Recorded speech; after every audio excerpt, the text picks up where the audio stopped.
Good morning बच्चों, कैसे हैं आप सभी। मैं आपकी विज्ञान की अध्यापिका आज आपको आपकी पुस्तक का पाठ 3 पढ़ाने जा रही हूँ, जिसका नाम है पालतू जंतु। तो चलिए बच्चों शुरू करते हैं। पाठ 3 है पालतू जंतु। जीव जंतु। पृथ्वी पर अनेक प्रकार के जीव जंतु पाए जाते हैं। ये जीव जंतु हमारे लिए अनेक प्रकार से उपयोगी होते हैं। गाय, भैंस, बकरी आदि से हमें दूध प्राप्त होता है। बैल, ऊंट, भैंसा आदि का प्रयोग बोझा ढोने में किया जाता है। जिन जंतुओं को हम अपने घर और खेतों में रखते हैं, ऐसे जंतुओं को पालतू जंतु कहा जाता है। गाय, भैंस, बकरी, भेड़, मुर्गी, ऊंट, घोड़ा, कुत्ता, बिल्ली आदि पालतू जंतु हैं। तो बच्चों, हम अपने आसपास अनेक प्रकार के जीव जंतु देखते हैं, ठीक है। इसमें से कुछ जीव जंतु ऐसे होते हैं जिनका उपयोग हम अपने घरों में पालने में करते हैं, जैसे कि बिल्ली हो गई, कुत्ता हो गया, तोता हो गया। इन सबको हम अपने घरों में पालते हैं। बिल्ली हमारी रक्षा करती है चूहों से तथा और कुत्ता हमारा रक्षा करता है घर की। आगे चलते हैं। दूध देने वाले जंतु। कुछ जंतुओं से हमें दूध मिलता है, इन्हें दूध देने वाले या दुधारू पशु कहते हैं। दूध से मक्खन, घी, दही, पनीर, आइसक्रीम और मिठाइयाँ बनाई जाती हैं।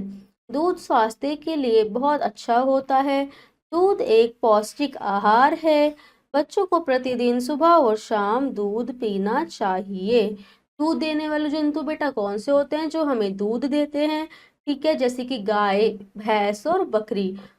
दूध को एक संपूर्ण पौष्टिक आहार माना गया है और हमें प्रतिदिन सुबह शाम दूध पीना चाहिए। आगे चलते हैं। अंडे देने वाले जंतु।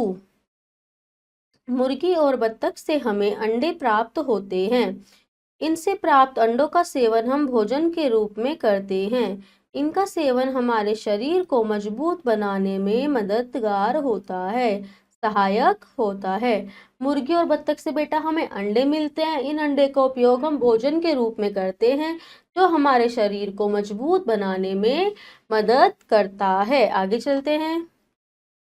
मांस देने वाले जंतु। कुछ जंतुओं से हमें मांस प्राप्त होता है। हम जंतुओं के मांस को पकाकर खाते हैं। बकरी, मुर्गी, मछली आदि का मांस खाया जाता है। वर्तमान में वैज्ञानिकों ने सिद्ध किया है कि मांस खाना स्वास्थ्य के लिए हानिकारक होता है। तो बेटा, मांस देने वाले जंतु है, कुछ ऐसे जंतु हैं जो हमें मांस देते हैं, जिनका मांस हम खाते हैं, जैसे कि बकरी, मुर्गा। लेकिन वैज्ञानिकों ने वर्तमान के आज के टाइम में कुछ वैज्ञानिकों ने ये सिद्ध किया है कि मांस खाना हमारे शरीर के लिए हानिकारक होता है। आगे चलते हैं। ऊन तथा रेशम देने वाले जंतु। भेड़ तथा याक से हमें ऊन प्राप्त होती है। ऊन से गर्म कपड़े बनाए जाते हैं, जो ठंड से बचाने में सहायक होते हैं। ऊन तथा रेशम देने वाले जंतु। तो बेटा, कुछ जंतु ऐसे होते हैं जो हमें ऊन देते हैं तथा कुछ ऐसे होते हैं जो हमें रेशम प्रदान करते हैं, ठीक है। तो ऊन से क्या होता है, कपड़े बनाए जाते हैं जो हमें सर्दी से बचाते हैं। रेशम के कीड़ों से हमें रेशम प्राप्त होता है। रेशम के कीड़ों को शहतूत की पत्तियों पर पाला जाता है। रेशम का प्रयोग सुंदर कोमल रेशमी कपड़े व साड़ियाँ बनाने में किया जाता है। ऐसे वस्त्र कीमती होते हैं। ये प्राय गर्मियों में पहने जाते हैं। तो बेटा, रेशम के कीड़ों से हमें रेशम प्राप्त होता है, जिसके द्वारा विभिन्न प्रकार के वस्त्र बनाए जाते हैं, जो कि महंगे होते हैं, ठीक है। आगे चलते हैं। चमड़ा देने वाले जंतु। कुछ मृत पशुओं की खाल से हमें चमड़ा मिलता है, जिससे चमड़े से चप्पल, जूते, थैले, अटैची, बेल्ट, दस्ताने और पर्स आदि बनाए जाते हैं। भैंस, सूट आदि की खाल उतार कर उसे स्वच्छ करके चमड़े का रूप प्रदान किया जाता है।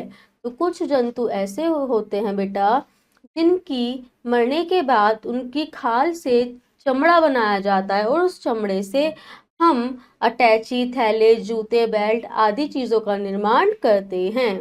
बोझा ढोने वाले जंतु। कुछ जंतु हमारा बोझा ढोते हैं, वे हमारे काम को आसान बना देते हैं। इनका प्रयोग सवारी करने में भी किया जाता है, जैसे ऊंट, हाथी, घोड़ा आदि जंतु सवारी ढोने के काम भी आते हैं। तो बेटा कुछ जंतु ऐसे होते हैं जो बोझा ढोने के काम में आते हैं, जैसे कि ऊंट गाड़ी, ठीक है, ऊंट हो गया आपका, घोड़ा हो गया आदि। कुछ अन्य जंतु एवं उनके उपयोग। बैल, घोड़े और ऊंट किसानों के लिए बहुत उपयोगी हैं। बैल खेतों में हल चलाते हैं। घोड़ा और ऊंट अनाज को मंडियों तक पहुंचाते हैं। तो बेटा कुछ जंतु ऐसे होते हैं जो बहुत ज्यादा उपयोगी होते हैं, जैसे कि बैल, वो क्या करता है, हमारे खेत में काम आता है। और गाय और भैंस के गोबर से खाद और ईंधन बनाया जाता है। कुछ जंतु जैसे कुत्ता, बिल्ली, तोता और कबूतर आदि को पालतू जंतु कहा जाता है। ये भी हमारे परिवार का एक हिस्सा होते हैं। हम इन्हें आनंद और सुरक्षा आदि के लिए पालते हैं। कुत्ते चोर उच्चकों से हमारी रक्षा करते हैं। बिल्लियां चूहों को दूर भगाती हैं और तोते हमारी बातों का अनुकरण करते हैं। तो कुछ जंतु ऐसे होते हैं जो पालतू जंतु होते हैं, जैसे कि कुत्ता, बिल्ली, तोता। कुत्ता हमारे घर की रक्षा करता है, बिल्ली हमें चूहों से बचाती है, तथा तोता हमारी बातों का अनुकरण करता है। मधुमक्खियां छत्ता बनाती हैं। वह फूलों से शहद लाकर छत्तों में इकट्ठा करती हैं। मधुमक्खियों के छत्ते से हमें मोम प्राप्त होता है। ठीक है, तो मधुमक्खियों से क्या होता है, हमें मोम प्राप्त होता है, और मधुमक्खियां क्या करती हैं, छत्ता बनाती हैं। तो इस पाठ में बच्चों हमने क्या सीखा। घरों और खेतों में रखे जाने वाले जंतुओं को पालतू जंतु कहा जाता है। गाय, भैंस, बकरी से हमें दूध मिलता है। दूध एक संपूर्ण पौष्टिक आहार है। बकरी, मुर्गा, मछली आदि का मांस खाया जाता है। पालतू जंतु हमारे परिवार का एक हिस्सा होते हैं। चलो इसका अभ्यास शुरू करते हैं बेटा। प्रश्न का सही उत्तर के सामने सही का निशान लगाइए। डैश एक पालतू जंतु है, बकरी। नंबर 2, दूध से बनाया जाता है पनीर व घी दोनों। नंबर 3, रेशम प्राप्त होता है भेड़ से, रेशम के कीड़ों से, बत्तख से। रेशम के कीड़ों से। बोझा ढोने वाला जंतु है गाय, घोड़ा, बकरी, घोड़ा। प्रश्न खा रिक्त स्थानों की पूर्ति उचित शब्दों द्वारा कीजिए। नंबर 1, मृत पशुओं की खाल से हमें मिलता है, क्या मिलता है, चमड़ा। मृत पशुओं की खाल से हमें चमड़ा मिलता है।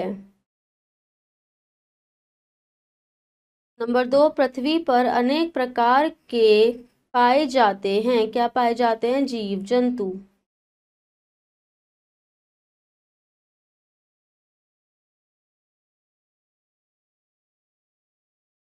दूध एक संपूर्ण पौष्टिक आहार है।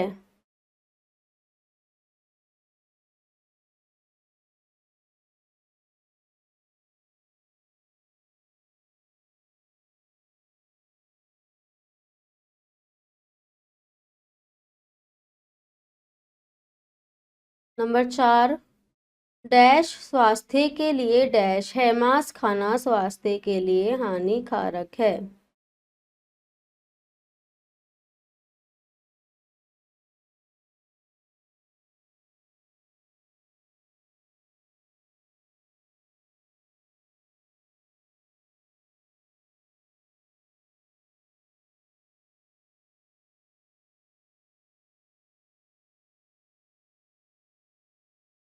प्रश्न का सही कथन पर सही का तथा गलत पर गलत का निशान लगाइए। नंबर 1, गाय भैंस से दूध प्राप्त होता है, सही। नंबर 2, बच्चों को दूध बिल्कुल नहीं पीना चाहिए, गलत। नंबर 3, ऊंट सवारी ढोने के काम में आते हैं, सही। नंबर 4, पालतू जंतु परिवार का एक हिस्सा होते हैं, सही। प्रश्न घ सही मिलान कीजिए। पृथ्वी, जीव जंतु, अंडा, मुर्गी, दूध पौष्टिक आहार है, रेशम से कीमती वस्त्र बनते हैं। प्रश्न अंघा, निम्नलिखित प्रश्नों के उत्तर दीजिए। बेटा इन प्रश्नों के उत्तर आप स्वयं अपने द्वारा देंगे, इन्हें आप घर पर करेंगे, ठीक है। तो बच्चों आज का पाठ यहाँ पे समाप्त होता है। मैं आशा करती हूँ आपको अच्छे से आज का पाठ समझ आया होगा। अब हम अपनी नेक्स्ट वीडियो में मिलते हैं। जब तक के लिए आप खुश रहिए, स्वस्थ रहिए। धन्यवाद।